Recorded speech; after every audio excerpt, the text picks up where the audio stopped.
Você lembra exatamente onde estava. Não importa quantos anos tenham passado. Pode ter sido na sala da sua casa, num bar lotado, ou em frente a uma televisão pequena demais para um sonho grande demais. Mas você lembra. Porque naquele dia não era só uma final. Era a final. A semana inteira foi diferente. Você fingia que estava tranquilo, mas qualquer menção ao jogo acelerava seu coração. Você imaginava o gol, o grito, o abraço coletivo. Já tinha ensaiado mentalmente como seria comemorar. Havia uma sensação de destino no ar. Não era arrogância, era convicção.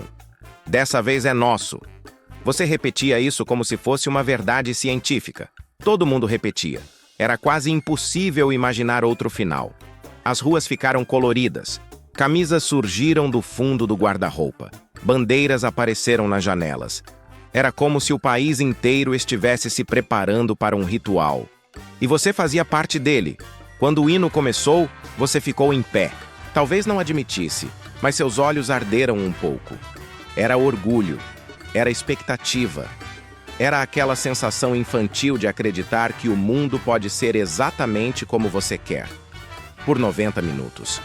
A bola rolou e o tempo deixou de funcionar normalmente. Cada toque parecia importante demais. Cada passe errado parecia um aviso. Você tentava manter a calma, mas o corpo não colaborava. Então aconteceu. O primeiro susto. Um chute adversário que passou perto demais. Seu estômago virou.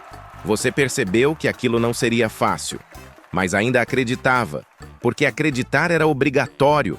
O gol veio, só que não foi o seu. Foi deles.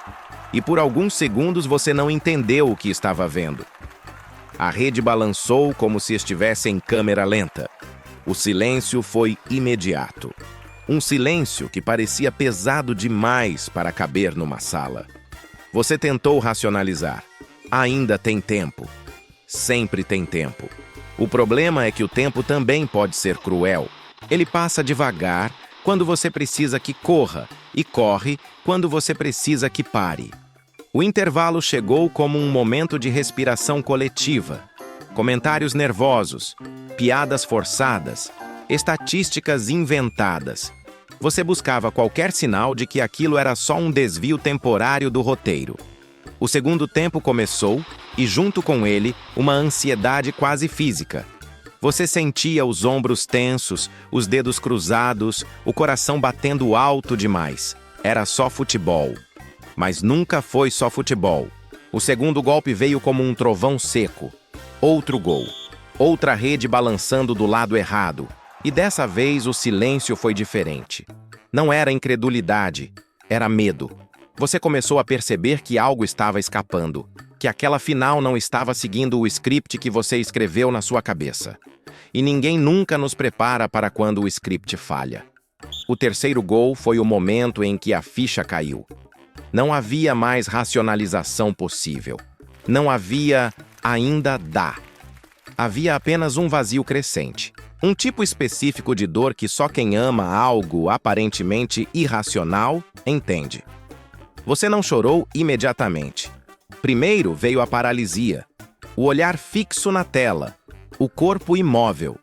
Como se, ao não reagir, você pudesse desfazer o que estava acontecendo.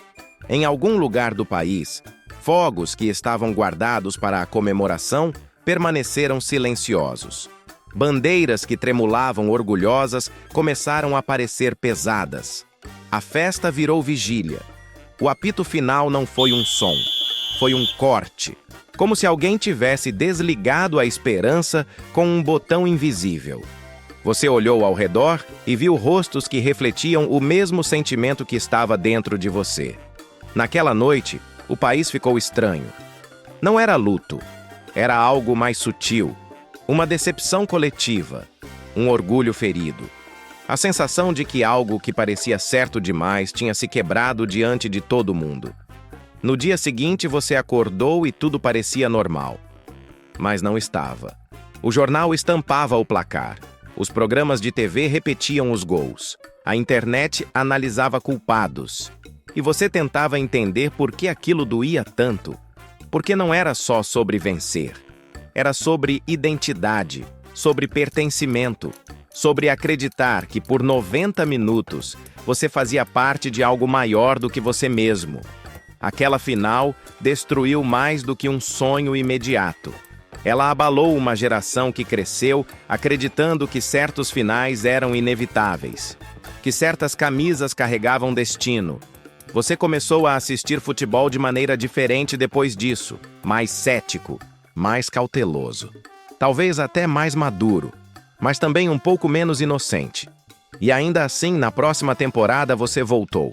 Prometeu que não se importaria tanto, que manteria distância emocional. Mentira. Você sabia que quando a bola rolasse, tudo voltaria. Porque o futebol não destrói apenas. Ele reconstrói. Ele ensina que a alegria e a frustração fazem parte do mesmo pacote. Que amar algo é aceitar o risco de sofrer por ele. Aquela final não acabou com o futebol. Ela mudou a forma como você sente o futebol. E talvez tenha mudado uma geração inteira que aprendeu ao mesmo tempo que nem sempre o final é feliz. Mas existe algo bonito nisso também. Porque, mesmo depois de tudo, você continuou vestindo a camisa. Continuou acreditando. Continuou assistindo. E talvez seja isso que realmente nos define como torcedores. Não os títulos, não as taças, mas a capacidade de continuar aparecendo depois da maior decepção. Aquela final destruiu uma geração de torcedores, sim, mas também criou uma geração mais resiliente, mais consciente, mais apaixonada, mesmo que com cicatrizes. Você pode até rir disso hoje, fazer piada, transformar em meme, mas no fundo, sabe que aquele dia deixou uma marca. Porque nunca foi só uma final, foi um espelho coletivo. Um momento em que milhões de pessoas sentiram a mesma coisa ao mesmo tempo. E se você estava lá, seja na sala, no bar ou na rua, você sabe exatamente do que estou falando. A final pode ter destruído uma geração de torcedores, mas também provou que, mesmo quebrados, a gente sempre volta para assistir de novo. Comenta aqui. Onde você estava naquele dia? Na sala? No bar? Na rua? Eu quero saber qual foi o seu silêncio depois do apito final. Se esse vídeo trouxe de volta aquela sensação, boa ou ruim, deixa o like. Não pelo resultado, mas pela memória que a gente compartilha. E se você é daqueles que jurou que nunca mais ia se importar, mas voltou na temporada seguinte, se inscreve no canal. Porque aqui a gente não fala só de títulos, a gente fala do que ficou depois deles. Até o próximo jogo. E você sabe, a gente sempre volta.